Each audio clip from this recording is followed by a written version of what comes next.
바빠 중학도형 줄기와 잎 그림과 도수 분포표를 공부하겠습니다. 이 단원은요, 자료를 정리하는 방법을 배웁니다. 자료를 정리하는 방법으로 줄기와 잎 그림과 도수 분포표를 배우게 되는데요. 자료를 잘 정리해야지만 분석이 가능하니까 잘 배우고 가야겠습니다. 줄기와 잎 그림, 별량. 별량은 키, 몸무게, 점수 등과 같이 자료를 수량으로 나타낸 것입니다. 이렇게 밑에서 보면 자료가 수량으로 나타내져 있죠? 이런 것들을 별량이라고 부릅니다. 줄기와 잎 그림. 아래 그림과 같이 세로선에 의해 줄기와 잎으로 구별하고요. 이를 이용해서 나타낸 그림입니다. 자료가 두 자리 수일 때요. 줄기는 10의 자리 숫자이고요. 세로선의 왼쪽에 있는 수이고요. 잎은 1의 자리 숫자이고 세로선의 오른쪽에 있는 수입니다. 이렇게 세로선을 중심으로 해서 왼쪽에는 줄기, 오른쪽에는 잎을 쓰면 되는 겁니다. 나와 있는 자료를 보겠습니다. 자료에 지금 30대가 3개가 이렇게 있네요. 이러면 3을 줄기에 써주고요. 1의 자리인 2, 6, 7 이렇게 써주면 되는 겁니다. 줄기는 작은 값부터 세로로 쓰고요. 중복되는 수는 한 번만 씁니다. 30대가 이렇게 3개 있지만 3은 한 번만 썼지요. 이렇게 3이라고 써주고 10의 자리 숫자가 4도 있고 5도 있으니까 3, 4, 5 이렇게 세로로 써주면 된다는 뜻입니다. 잎은요, 작은 값부터 가로로 쓰고요. 중복되는 값도 모두 써야 합니다. 만약에 자료에서 36이 하나 더 있다고 하면요. 이 36도 이렇게 6으로 하나 더 써줘야 된다는 말입니다. 도수 분포표. 도수 분포표는요, 여러 가지 용어가 많이 나오는데요. 그 중에 계급은 별량을 일정한 간격으로 나눈 구간입니다. 앞에 자료를 잘 생각해 보세요. 자료를 가지고요. 구간을 이렇게 나누면 되는데요. 구간을 나누어서 아까 30에서 40 미만 이렇게 선생님이 구간을 나누겠습니다. 그리고 40, 50, 50에서 60 이렇게 선생님이 구간을 나누었다고 하면요. 이 세 개가 모두 계급입니다. 계급의 크기는요. 이 계급의 양 끝값의 차이입니다.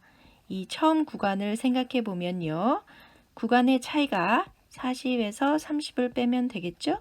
10이 나오는 겁니다. 계급의 개수는 나눈 구간의 개수예요. 따라서 3개가 맞죠? 계급값이 정말 중요한데요, 여러분.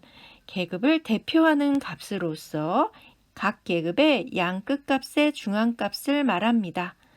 계급값은 계급의 양 끝값의 합을 2로 나눈 값입니다. 따라서 처음 계급은요, 30과 40을 더해서 2로 나눈 값인 35가 이 계급의 계급값이 되는 겁니다. 도수는 각 계급에 속하는 자료의 수입니다. 아까 30 이상 40 미만인 곳에 3명이 있었잖아요. 그러면 이렇게 자료의 수를 적어주는 것을 도수라고 부릅니다. 도수 분포표는요. 주어진 자료를 몇 개의 계급으로 나누고 각 계급의 도수를 조사하여 나타낸 표입니다. 도수 분포표는 말 그대로 도수가 어떻게 분포되어 있는지를 알려주는 표라는 뜻입니다. 이렇게 자료가 있고 각각의 별량들이 있지요? 여기서 우리가 도수 분포표를 만들려면 가장 낮은 점이 무엇이고 가장 높은 점이 무엇인지를 봐야 됩니다. 62점이 가장 낮은 점수이고요. 94점이 가장 높은 점수입니다.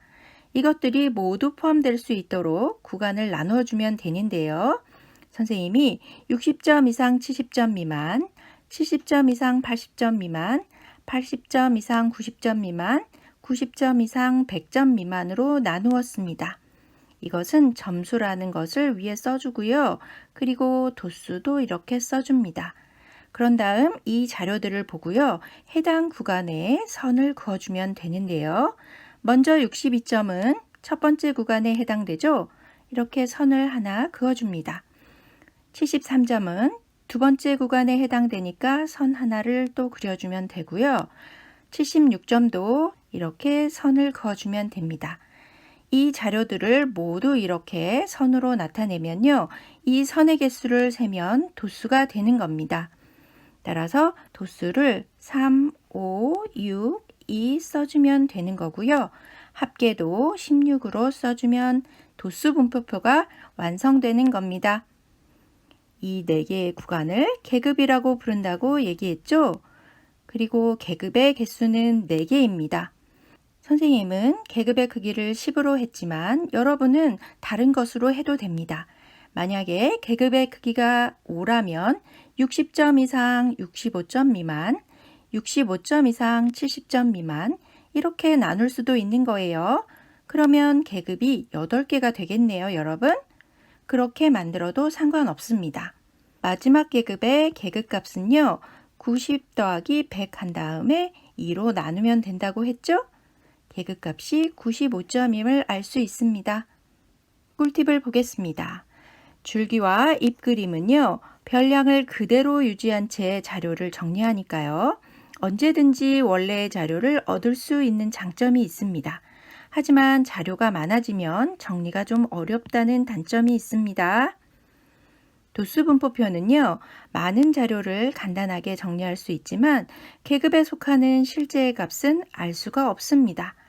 어느 계급에 속하는 도수가 10명이라면요, 10명 모두의 실제 값을 모르는 겁니다. 그 계급의 가운데 값인 계급값을 이 10명의 값이라고 생각하는 겁니다. 시스코너 보겠습니다. 위에 자료로 도수분포표를 만들 때요. 별량이 80점처럼 계급의 양 끝값에 해당하는 경우 실수가 가장 많습니다. 80점을요. 70점 이상 80점 미만인 계급에 넣는 실수를 많이 하는데요. 계급의 앞에 값은 이상이고요. 뒤에 값은 미만이에요. 따라서 80점은 80점 이상 90점 미만인 계급에 넣어야 합니다. 여러분, 이 실수를 친구들이 정말 많이 하거든요. 우리는 조심해야겠어요. 구독, 좋아요 꾹 눌러주세요. 안녕.